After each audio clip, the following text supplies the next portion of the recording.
கடந்த சில நாட்களுக்கு முன்பு பெண் காவலரை இழிவாக பேசிய வழக்கில் சவுக்கு சங்கருக்கு ஜாமீன் வழங்கி நீதிமன்றம் உத்தரவிட்டது. தற்போது புதிய வழக்கு ஒன்றில் கைது செய்யப்பட்டுள்ளார் சவுக்கு சங்கர். இருந்தா ஊருக்கு இல்லைனா சாமிக்கு. பசும்பொன் முத்துராமலிங்க தேவர் பற்றி அவதூறு பரப்பி இழிவுபடுத்தும் வகையில் பேட்டி கொடுத்ததாகவும் இந்நிலையில் இன்று இந்த வழக்கில் சவுக்கு சங்கரை காவல்துறையினர் கைது செய்துள்ளனர். இப்படியே போய்க்கிட்டா என்ன அர்த்தம்? இதுக்கு ஒரு முடிவே கிடையாதா? மவனே, நாங்களாவது இந்த ஜெயில இருந்து ரிலீஸ் ஆகிடுவோம். நீ ரிலீஸே ஆக முடியாத ஆயுள் தண்டனை கைதிடா. எத்தனை ஒரு பஞ்சாயத்தடா முடிச்சு வச்சு. ஆமனே, இங்க பாரு, நமக்காக அம்பட்டு போலும் புள்ள குட்டியோட வெயில்ல காத்து கிடக்குறாங்களே. நண்பர்களே, இந்த தேர்தலில் பாரதிய ஜனதா கட்சி 80 லட்சம் வாக்குகளுக்கும் அதிகமாக பெற்று நீதான் பேசிக்கிந்தியா? அகில இந்திய அண்ணா திராவிட முன்னேற்ற கழகத்தை 12 தொகுதிகளிலே 3வது இடத்திற்கு நாம் அனுப்பியிருக்கோம். வேலை வெட்டி இல்லைன்னா வீட்டுல படுத்து தூங்குற, அதை விட்டு நம்ம நாதாரிக்கெல்லாம் லிஃப்ட் கொடுக்குற. பாரதிய ஜனதா கட்சி மாத்திரமே திராவிட முன்னேற்ற கழக கூட்டணிக்கு மாற்று என்பதற்கு இது முதல் அறிகுறியாக நாம் எடுத்துக்கொள்ள முடியும். என்னடா திங்கிறனா பம்மரையா? எதுக்குடா? நமக்கு தெரிஞ்சவர் போய்கிட்டு இருக்காரு, அதுக்கு. ஆகவே வரவிருக்கின்ற 26ல பாரதிய ஜனதா கட்சிக்கு, தேசிய ஜனநாயக கூட்டணிக்கு வாக்களிக்க இருக்கின்ற வாக்காளர் பெருமக்களுக்கு அட்வான்ஸ் நன்றியையும் சொல்லி மாண்புமிகு நிதியமைச்சர் திருமதி நிர்மலா சீதாராமன் அவர்களால் பட்ஜெட் ஆனது பாராளுமன்றத்தில் சமர்ப்பிக்கப்பட்டது. பட்ஜெட் ஆனது எலிமருந்து சீட்டு மாதிரி இருக்குடா. தமிழ்நாடு என்ற பெயர் அந்த பட்ஜெட்ல குறிப்பிடப்படவில்லை அப்படின்னு சொல்லி நம்ம மாண்புமிகு முதலமைச்சர், அல்ல கைக்கு நக்கல பாத்தீங்களா? அந்த கண்ணத்துல அப்புங்கண்ணா. நான் கேட்கிறேன், மாண்புமிகு முதலமைச்சர் திரு ஸ்டாலின் அவர்களே, சென்ற ஆண்டு தமிழ்நாடுங்கிற வார்த்தை இருந்ததா? பட்ஜெட்ல இருந்தது, திருக்குறள் இருந்தது, புறநானூறு இருந்தது. ஆனா முதலமைச்சர் போனாரா? போகல.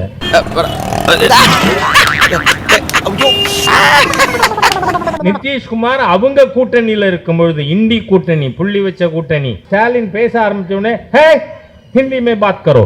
ஏண்டா செத்த கிளி, ஆங்கிலோ இந்தியன் ஆயா வீட்டுல கக்கூசு கட்டி கொடுத்துட்டு காசு வாங்க கத்துட்டு வந்து ஆக்ஸ்போர்ட் யூனிவர்சிட்டி மாதிரி நீங்க எனக்கு டிரான்ஸ்லேட் பண்றீங்களோ? அந்த பயம் இப்ப முதலமைச்சரா அவர் வந்து நிப்பாரு அங்க. அவரே நிறுத்து, ஹிந்தி ராஷ்டிர பாஷா ஹை, ஹிந்தி மே போலோ அப்படி சொல்லிட்டா என்ன பண்றதுன்னு வாத்தியார் திட்டுவாருன்னு வீட்டுல உட்காந்துட்டேன். கலாய்க்கிறீங்களா? நான் பெரிய மனுஷன் அடிக்கூடாது, நீ அடிச்சிருப்பான். And for your information, Hindi is not the national language of India. It's just another language. And there is no national language for India. இந்த பட்ஜெட்ல என்னைக்குமே as a chartered accountant நான் சொல்றேன் உங்களுக்கு, இந்த ஒண்ண தாங்க 9 வருஷமா ஊருக்குள்ள சொல்லிட்டு சுத்துறான். ஆனா அது என்னன்னு அவனுக்கும் தெரியாது, எனக்கும் தெரியாதுங்க. இந்த பட்ஜெட்ல உள்கட்டமைப்பு வசதிகளுக்கு மாத்திரம் அதுக்காக நாம எவ்வளவு ஒதுக்கி இருக்கோம்?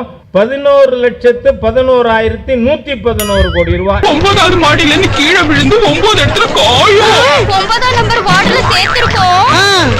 ஆபரேஷன் பண்றதுக்கு 9,000 ரூபாய் கேக்குறாங்க. ஈஸியா ஞாபகம் வச்சுக்கலாமா?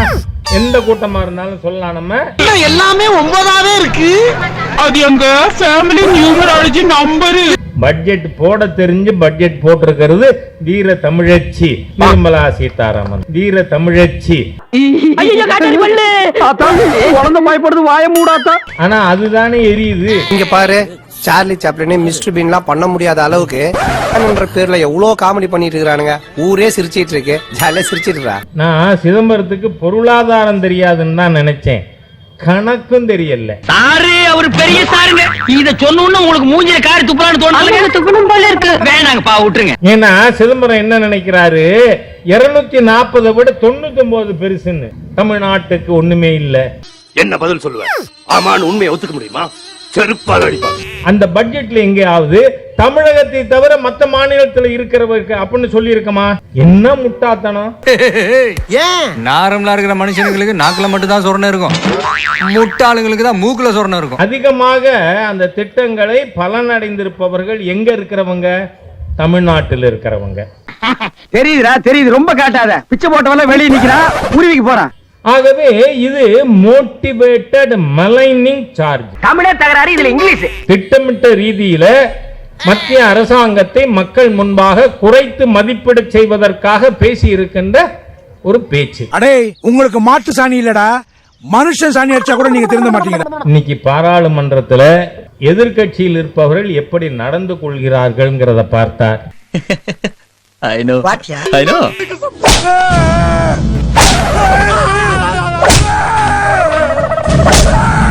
I am your best. ஆனா இன்னைக்கு எதிர்கட்சி தலைவர் எப்படிங்க நடந்துக்கிறார்? ட்ரெஸ் சென்ஸே இல்லாத ஆள். ஓ, அப்படியா விஷயம்? ஒரு நிமிஷம். குரங்கு கட்ச கொய்யாக்கா மாதிரி ஒரு மூஞ்சி, இது நம்ம மூஞ்ச சொல்லு. எங்கேயோ சந்தைக்கடையில சண்டை போட்ட மாதிரி ஒரு லீடர் ஆஃப் தி அப்போசிஷனுங்க ட்ரெஸ் சென்ஸ் வேண்டாமா? டியூப்லைட் சுடிதார் போட்டாமா இருந்தேன்னு நீ எல்லாம் என்ன கலாகிரியா? ஹெச் ராஜா பர்முடா போட்டுக்கிட்டு பேட்டி கொடுத்தா நீங்க ரசிப்பீங்களா? அட சாமி, உன்னை இதே கெட்டப்புல முக்குற உட்கார வச்சு முன்னால ஒரு டப்பா வச்சா செம்ம காசு அடிக்கலாம். ஒரு தலைவர், எதிர்கட்சி தலைவர் பார்லிமெண்ட்டுக்கு அந்த மாதிரி வந்துட்டு அவர் என்ன பண்றாரு? முந்தானா கூட சொல்றார் சபாநாயகர், நேர உட்கார். காலேஜ் பசங்களை நடத்துற மாதிரி எதிர்கட்சி தலைவரை நடத்த வேண்டி இருக்குல்ல. அப்புறம் ஏன் பாஸ் அழுகுறீங்க?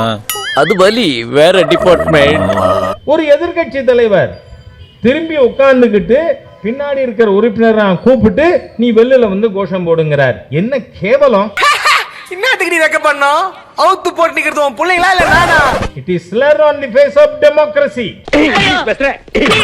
பாராளுமன்ற ஜனநாயகத்துக்கு ராகுல் காந்தி அந்த இடத்துல எதிர்கட்சி தலைவரா இருக்கிறது மிகப்பெரிய அவமானம்.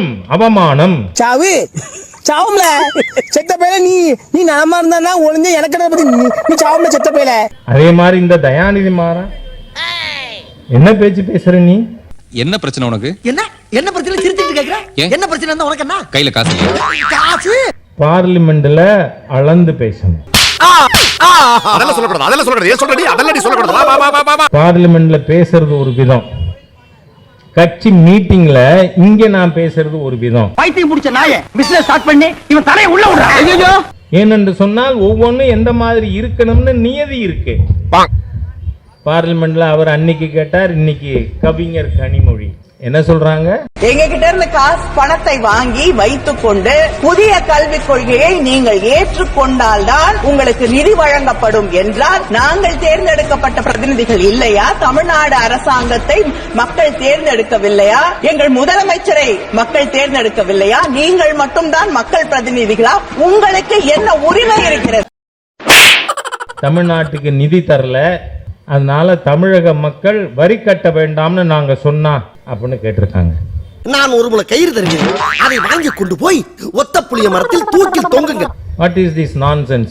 முதுகெலும்பு இருந்தா மிஸ்டர் தயாநிதி, அவன் இவன் ஏடா உடம்ப பேசணும், அப்படியே எத்திரும் பாத்துக்க. கவிஞர் கனிமொழி, நீங்க பார்லிமெண்ட்ல கேட்டதை இம்ப்ளிமெண்ட் பண்ணு. நாளைக்கு தமிழ்நாட்டு மக்கள் வரி கட்ட வேண்டாம்னு. நாளைய மறுநாள் திமுக இருக்காது, உங்க ஆட்சி இருக்காது. யாரோ 10 பேர் அடிச்சு டவுன் ஆனவ இல்லடா நானு. நான் அடிச்ச 10 பேரும் டவுனுங்க தான். வரி கட்டாதுன்னு சொல்லுவாங்க. சரி, மத்திய அரசாங்கம் வரி இவங்களுக்கு கொடுக்கலையா?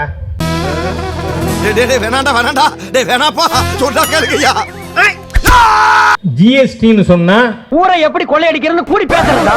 உதயநிதி அவர் சொல்றாரு, தமிழ்நாட்டுக்கு நம்ம 29 பேசாமா? கவிஞர் கனிமொழி, ரொம்ப எல்லாம் பேசக்கூடாது. தலை துண்டாய் உருண்டு நீங்க பேசுறதெல்லாம் கேட்டு போறதுக்கு எல்லாரும் கள்ளக்குறிச்சி கருணாபுரத்துல இருக்கிறவங்களா? ஓவரா பேசுறாங்க, பாத்துக்கிட்டு இருக்கா? அட விடுறா, இதுங்க ரெண்டும் காமெடி. நீங்க 10 வருஷத்துல மாண்புமிகு பிரதமர் மோடி அவர்களுடைய அரசாங்கம் 10,76,000 கோடி தமிழ்நாட்டுக்கு கொடுத்திருக்கு.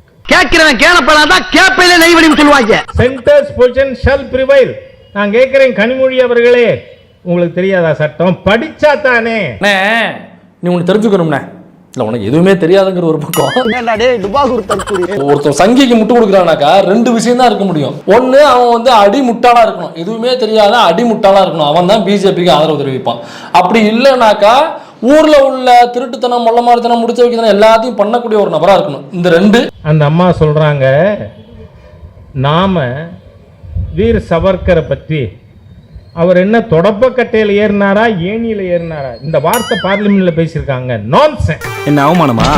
போற போக்குல சொல்லிட்டு போக கூடாது. சாவர்க்கெல்லாம் தமிழ்நாட்டை பொறுத்தவரைக்கும் யாரு? அவர் ஒரு பேட்டா ஷோரூம் மாடல் அவர்.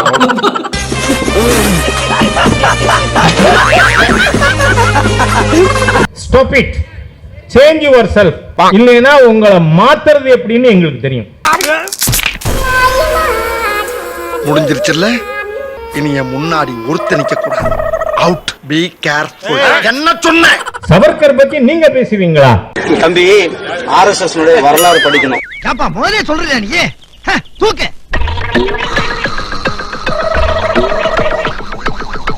திக போட்ட தீர்மானம் என்ன? ஈவேரா தலைமையிலே சிஎன் அண்ணாதுரை கொண்டு வந்த தீர்மானம் என்ன சொல்லிது? இந்தியாவால் ஒரு குண்டூசி கூட தயாரிக்க முடியாது. அதனால வெள்ளையன் இந்தியாவை விட்டு வெளியேறக்கூடாது. அப்படியே வெளியேறுவதாக இருந்தால் லண்டனில் இருந்து கொண்டாவது சென்னை ராஜதானி ஆள வேண்டும் என தீர்மானம் போட்ட தேச துரோகிகள் திமுக. இவனுக்கு மண்ட நிறைய டவுட் இருக்கு, கொஞ்சம் கிளியர் பண்ணுங்க பார்ட்னர். இல்ல இந்திய வரலாறு படிங்க. ஜென்யூன் சுதந்திரம் வேண்டாம் என்ற பெரியாருக்கு நீங்க செல வைக்கிறீங்க. சுதந்திர போராட்டத்துல ஆர்எஸ்எஸ் பங்கெடுத்தா சார்? சுதந்திரம் வேண்டாம். சரி, நாகராஜ் சுதந்திர போராட்டத்துல ஆர்எஸ்எஸ் கலந்துக்கிச்சா? சுதந்திர போராட்டத்துல ஆர்எஸ்எஸ் கலந்து கொண்டதா? நம்ம பரம்பரையிலே இந்த மாதிரி நடந்துடா. இந்திய மக்களை திரட்டி வெள்ளையனே வெளியேறுன்னு போராடினாங்களா? போராட்டம் நடத்தினப்ப ஆர்எஸ்எஸ் என்னவா இருந்துச்சு? நம்ம ஒன்னும் சாதாரண இனம் கிடையாது. நீங்க தமிழ்நாட்டை ஆண்டுட்டு இருந்தப்போ அத்தனை பேருக்கு இருந்த பரம்பரை. நம்ம இந்தியாவுக்கு கிடைத்ததே சுதந்திரம் அல்ல அப்படின்றது பெரியார் அன்னைக்கு எடுத்த ஸ்டாண்ட்.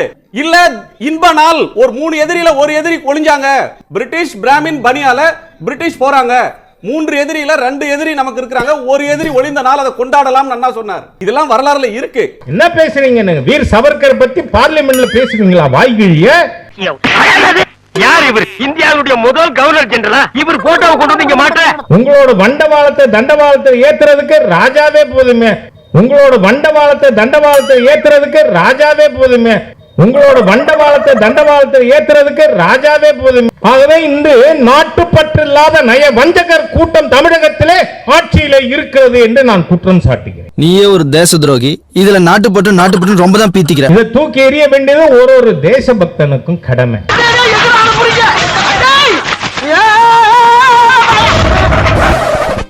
ஸ்டார்ட் பண்ணு.